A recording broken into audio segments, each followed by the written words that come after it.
Good morning students. तो आज pharmaceutics के अंदर हम स्टरलाइजेशन एंड एसेप्टिक टेक्निक्स का जो टॉपिक है उसका नेक्स्ट जो सब टॉपिक्स वो कंटिन्यू करेंगे। पीछे जो लास्ट लेक्चर में मैंने आप लोगों को कवर करवाया था उसमें हमने मॉइस्ट हीट स्टरलाइजेशन के दो मेथड्स कवर किए थे, जिसमें ऑटोक्लेविंग एंड हीटिंग विद बैक्टीरियासाइड। थोड़ा सा मेरे ख्याल से अगर हम पीछे वाले चार्ट को रफली रिवाइज कर लें तो आपको समझने में थोड़ी दिक्कत नहीं होगी कि हमने कौन सा पोर्शन इसका कवर किया है और इसका आगे कौन सा पोर्शन हम इसको कवर करेंगे। एक एक्चुअली उससे रिदम बन जाएगी आपकी कि किस टॉपिक को हमने किस किस वे में क्लासिफाई करना है या कौन सा मेथड हमारे किस मैकेनिज्म के तहत आएगा।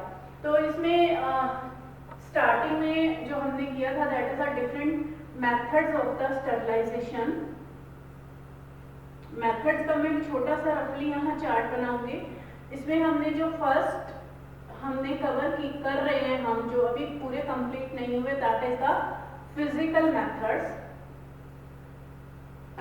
फिजिकल मेथड्स के अंदर हमने जो करने हैं that is dry heat sterilisation, dry heat sterilisation, moist heat sterilization, moist heat sterilization, and third one is dry heat sterilization, moist heat sterilization, and third one is radiation technique, right? यही मैंने आपको chart बनाया था। एक थे इसके अंदर physical method, दूसरे थे इसके अंदर केमिकल मेथड्स और जो तीसरे थे इसके अंदर that were the mechanical methods. तो इसमें अभी तक हमारा फिजिकल मेथड ही कंप्लीट नहीं हुआ है। फिजिकल मेथड के ड्राई हीट स्टरलाइजेशन के अंदर हमने जो कवर किया था वो उसके अंदर हमने hot air oven method, flaming method और आया रेडिएशन मेथड कवर किया है। मॉइस्ट हीट जो स्टरलाइजेशन है उसको हमने आज कवर करना है। मॉइस्ट हीट स्टरलाइजेशन के अंदर हमने ऑटोक्लेविंग, हीटिंग विद बैक्टीरियासाइड,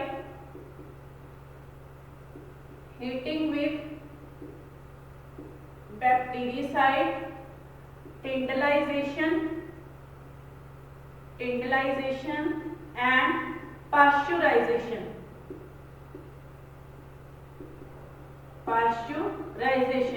और जो रेडिएशन और इसके बाद हमारा है रेडिएशन टेक्निक्स। तो ड्राई हीट, मॉइस्ट हीट और रेडिएशन टेक्निक को कंप्लीट करने के बाद हमारा मेथड्स ऑफ स्टरलाइजेशन का एक सब टॉपिक जिसको हम बोलेंगे फिजिकल मेथड वो कवर होगा। मैंने आपको स्टार्टिंग में ही बोला था कि ये टॉपिक थोड़ा हमारा लेंथी चलेगा।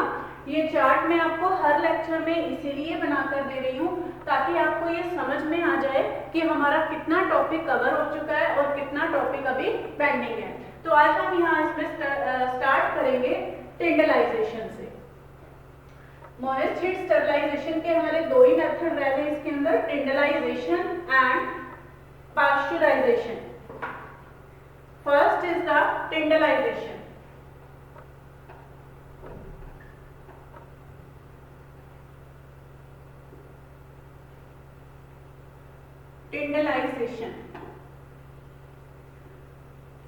टिंडलाइजेशन मेथड में थोड़ा सा पहले आप इसको समझ लो कि टिंडलाइजेशन मेथड होता क्या है, क्योंकि अगर आपको एक बार मेथड समझ में आ जाएगा तो जिसके मेन पॉइंट है हम उनको बाद में नोट करेंगे। जो टिंडलाइजेशन मेथड है it comes under the moist heat sterilisation और it comes under the physical method.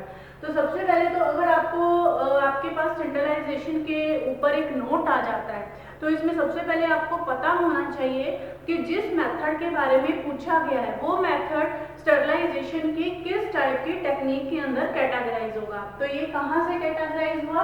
Moist heat sterilisation. Moist heat sterilisation किसका सब टॉपिक था? वो था हमारा फिजिकल मेथड का। सबसे पहले जो टिंडलाइजेशन है, tyndallisation it was the first discovered by the bacteriologist Tyndall. Bacteriologist Tyndall, bacteriologist Tyndall. अब ये जो बैक्टीरियोलॉजिस्ट टिंडल है, उन्होंने क्या स्टडी किया? उन्होंने स्टडी किया कि जैसे जो बैक्टीरियाज हैं, बैक्टीरिया क्या, जो माइक्रो ऑर्गेनिजम्स हैं, वो माइक्रो ऑर्गेनिजम्स दो फॉर्म्स के अंदर एग्जिस्ट करते हैं। First one is the, suppose जैसे अब ये बैक्टीरिया की बात कर रहे हैं, बैक्टीरियोलॉजिस्ट हैं, तो हम बैक्टीरिया को ही कंसीडर करेंगे इसके अंदर। जैसे जो बैक्टीरियाज हैं वो मेनली दो फॉर्म्स के अंदर एग्जिस्ट करते हैं। First is vegetative form,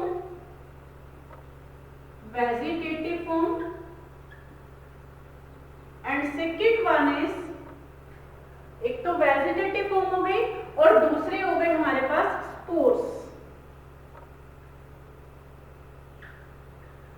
vegetative जो फॉर्म्स हैं, वेजिटेटिव फॉर्म का क्या मतलब है?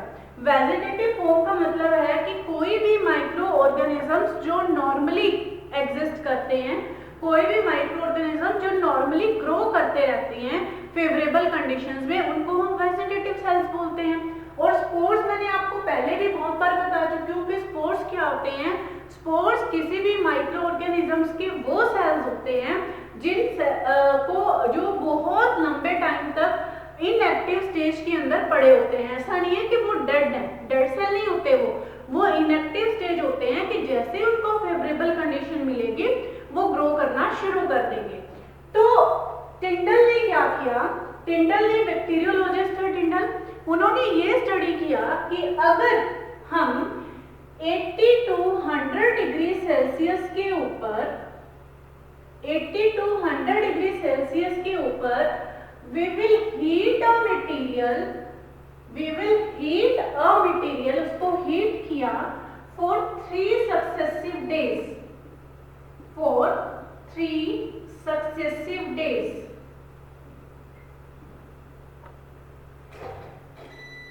सक्सेसिव डेज का क्या मतलब है? लगातार, कि 3 दिन अगर हम उसको हीट करते रहते हैं तो उससे क्या होगा?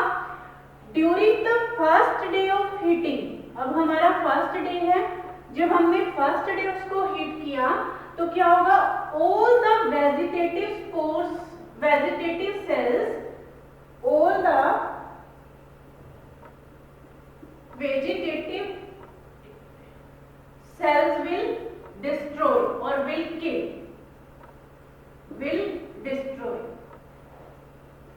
Then in the day second and day third, जो इनके बीच का टाइम होगा, सेकेंड और थर्ड डे के बीच का टाइम होगा, इस टाइम में क्या होगा? These spores they will convert into the vegetative cells, these spores they will convert into the vegetative cells। कि जब हम एक बार फर्स्ट डे जब हम हीट करेंगे मटेरियल को तो जितने भी वेजिटेटिव सेल्स हैं वो किल हो जाएंगे। उसके बाद जब फर्स्ट और सेकंड डे के बीच की जो ड्यूरेशन है अराउंड 24 आवर्स, उस ड्यूरेशन में क्या होगा? जो स्पोर्स हैं वो वेजिटेटिव सेल्स के अंदर कन्वर्ट हो जाएंगे और सेकेंड और थर्ड डे को जब हम फिर दोबारा से हीट करेंगे 80 डिग्री सेल्सियस पर या 100 डिग्री सेल्सियस पर फॉर अबाउट 1 आवर, 1 घंटे के लिए, तो उसमें क्या होगा कि जितने भी स्पोर्स हैं जो वेजिटेटिव सेल्स के अंदर कन्वर्ट हो चुके हैं वो सभी डिस्ट्रॉय हो जाएंगे। तो कुल मिला के ये टिंडल ने एक नया मोइस्ट हीट स्टरलाइजेशन का मेथड डिस्कवर किया था। कि हमने जैसे पीछे पढ़ा था कई टेक्निक्स में कि जो स्टरलाइजेशन है उसके अंदर स्पोर्स किल नहीं होते सभी टेक्निक्स में। तो सबसे बड़ी प्रॉब्लम यही है कि जो स्पोर्स हमारी बॉडी में सपोज एंटर कर जाते हैं तो जब उनको फेवरेबल कंडीशन मिलेगी तो वो फिर से ग्रो कर सकते हैं, फिर से डिजीजेस कोज कर सकते हैं। तो उन्होंने क्या किया कि उन्होंने सोचा कि क्यों ना बैक्टीरिया या माइक्रोब्स के साथ साथ स्पोर्स को भी किल करने का एक सिस्टम बनाया जाए। इसलिए उन्होंने क्या किया कि उन्होंने ये मेथड इंट्रोड्यूस किया कि if we will heat the any material between the temperature of 80 to 100 degree Celsius for about 1 hour or more for the 3 successive days, then on the first day all the vegetative cells of the bacteria will destroy, but on the second and third day, the gap between first and second day will convert the spores into the vegetative cells, and these vegetative cells will destroy in the second and third day on the further heating at 80 to 100 degree Celsius.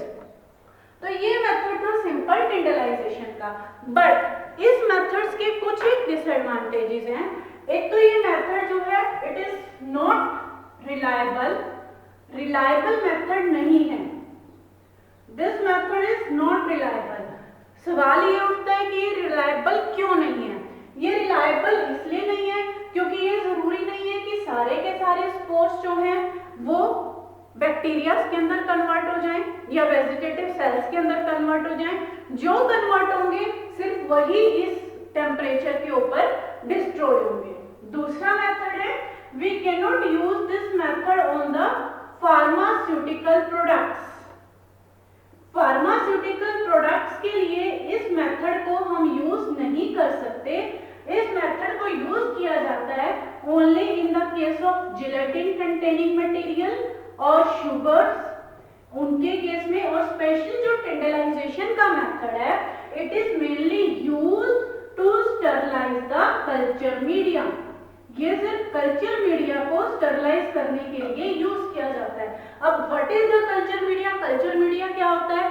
जैसे ये जिन students ने अगर suppose biotechnology की जो students थोड़ी knowledge रखते हैं या माइक्रोबायो का एक सब्जेक्ट होता है ग्रेजुएशन लेवल पे हमारे फार्मेसी में ही, तो उसमें आप लोग देखोगे कि कल्चर मीडिया एक होती है, अगार प्लेट्स हम बनाते हैं या मतलब माइक्रोबायो लैब में जब हमने डिफरेंट टाइप के माइक्रो ऑर्गेनिजम्स को स्टडी करना होता है तो हम वहाँ पर उनको कुछ मीडियम प्रोवाइड करते हैं कि क्योंकि अगर वो सपोज माइक्रो ऑर्गेनिज्म ग्रो करेंगे तभी हमें पता लगेगा ना कि हम उनको स्टडी कर पाएंगे। तो उनके लिए जो हम मीडिया प्रोवाइड करते हैं जैसे अगार प्लेट हो गई, जिलेटिन मटेरियल हो गया या और भी न्यूट्रिएंट हो गए, तो वो जो कल्चर मीडिया है उसको हम बोलते हैं कल्चर मीडिया या लिक्विड कल्चर मीडिया भी होता है। तो वो भी तो हमें स्टरलाइज ही यूज करना पड़ेगा क्योंकि अगर उसके अंदर ऑलरेडी और माइक्रो ऑर्गेनिज्म हो गए तो हम अपने माइक्रो ऑर्गेनिज्म की स्टडी को कंपैरेटिव मतलब कि कंप्लीटली प्योर स्टडी नहीं कर पाएंगे। तो मेनली कल्चर मीडिया जिलेटिन या शुगर मटेरियल्स को स्टरलाइज करने के लिए यूज किया जाता है। ये मेथड रिलायबल नहीं है। क्यों रिलायबल नहीं है? क्योंकि सारे के सारे स्पोर्स वेजिटेबल सेल्स में कन्वर्ट होंगे, ये श्योरिटी नहीं है। तीसरी चीज कि ये जो मेथड है हम फार्मास्यूटिकल प्रोडक्ट्स के ऊपर बहुत ही कम यूज करते हैं। फार्मास्यूटिकल प्रोडक्ट्स के ऊपर हम इसको यूज नहीं करते क्योंकि 3 दिन के लिए हमें सक्सेसिव हीटिंग करनी है। It may lead to the degradation of the pharmaceutical products.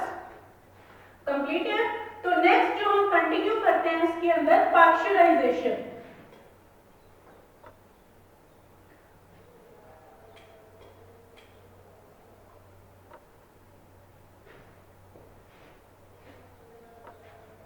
Next जो टॉपिक है इसके अंदर दैट इज द पाश्चराइजेशन।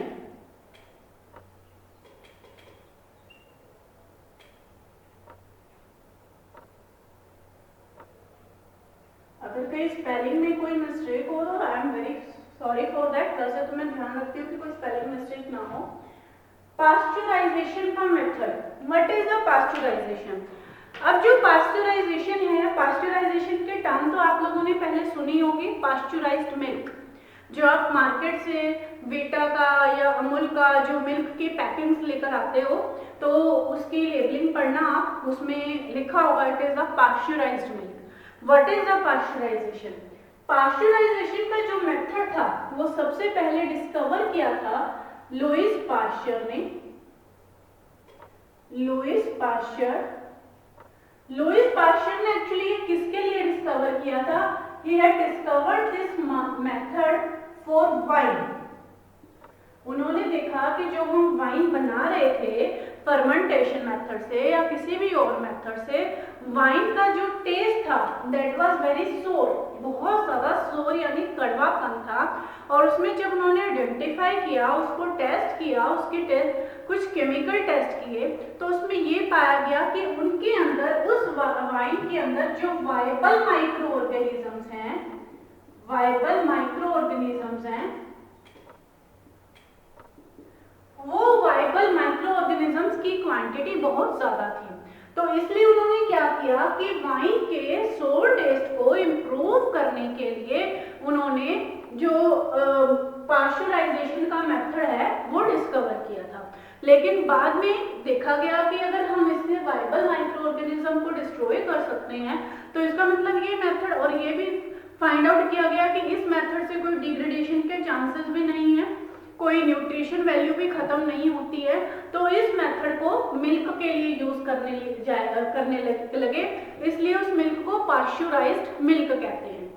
अब जो मिल्क के केस में जो ये मेथड यूज होता है फॉर द पाश्चराइज्ड मिल्क, उसमें दो तरह से यूज होता है। One is the flash method and second is the holder method. Flash and holder method and flash method. Holder method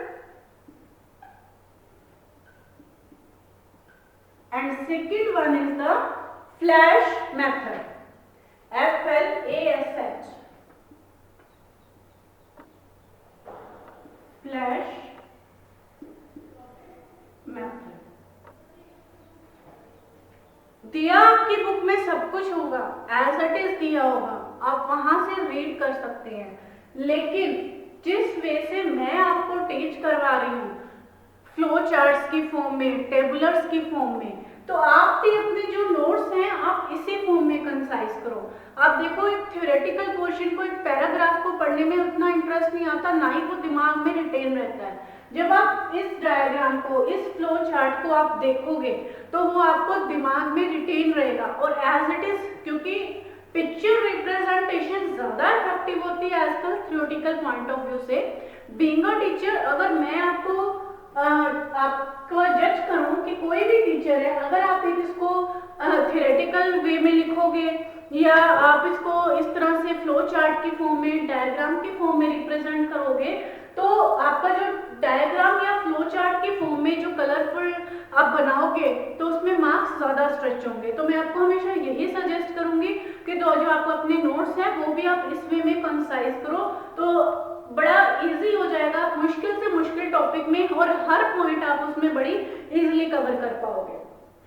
तो इसमें सबसे पहले होल्डर मेथड और सेकंड वन है इसके अंदर फ्लैश मेथड। होल्डर मेथड के अंदर हम क्या करते हैं, we take milk, heat the milk at 62.8 degree Celsius for 15 minute. हमने 62.8 डिग्री सेल्सियस के ऊपर, 15 फॉर 30 मिनट्स,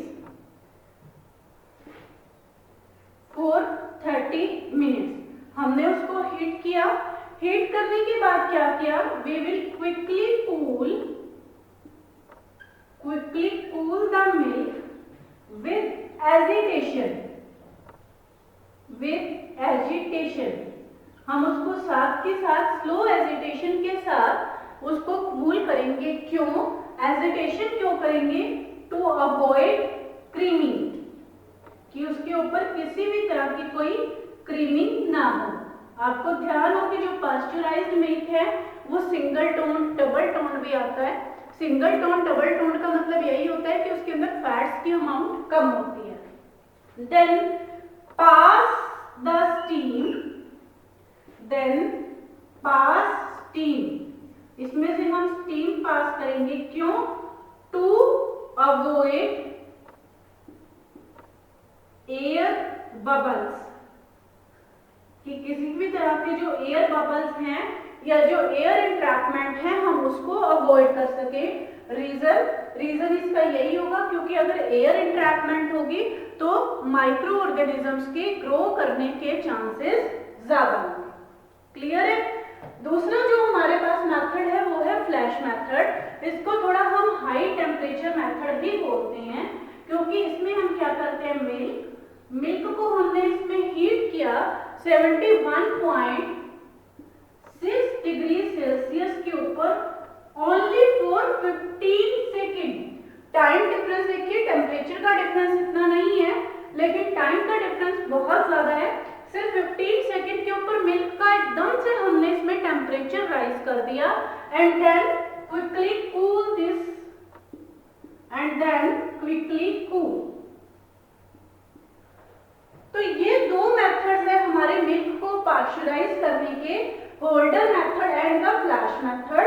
होल्डर मेथड में 62 जस्ट इसमें आपको कंडीशंस याद रखनी है कि 62.8 डिग्री सेल्सियस के ऊपर 30 मिनट्स तक हमने इसको हीट किया, क्विकली कूल किया with agitation to avoid the creaming and to avoid then pass the steam to avoid the air bubble so that किसी भी तरह के माइक्रो ऑर्गेनिज्म ग्रो ना करे।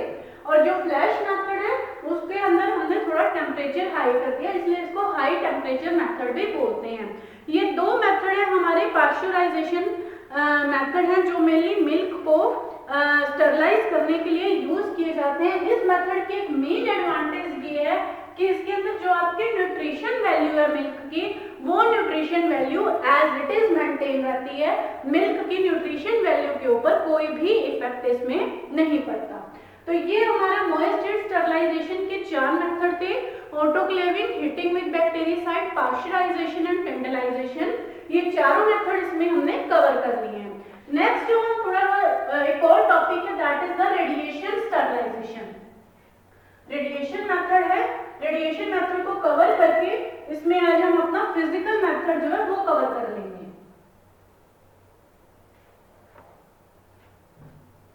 Next one is the radiation sterilization.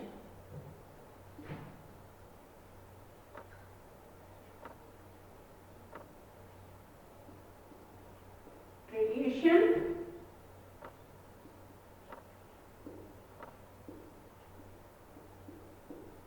Sterilization,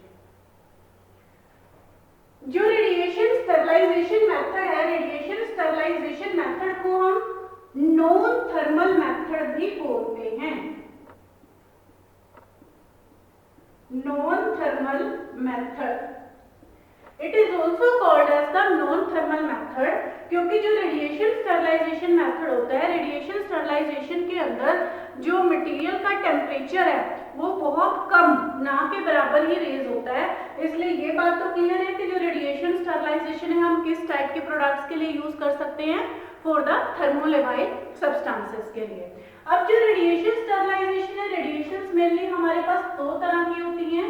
एक तो हमारे पास होंगे इलेक्ट्रोमैग्नेटिक रेडिएशंस, इलेक्ट्रोमैग्नेटिक रेडिएशंस, और जो दूसरी होंगी हमारे पास दैट इज पार्टिकुलेट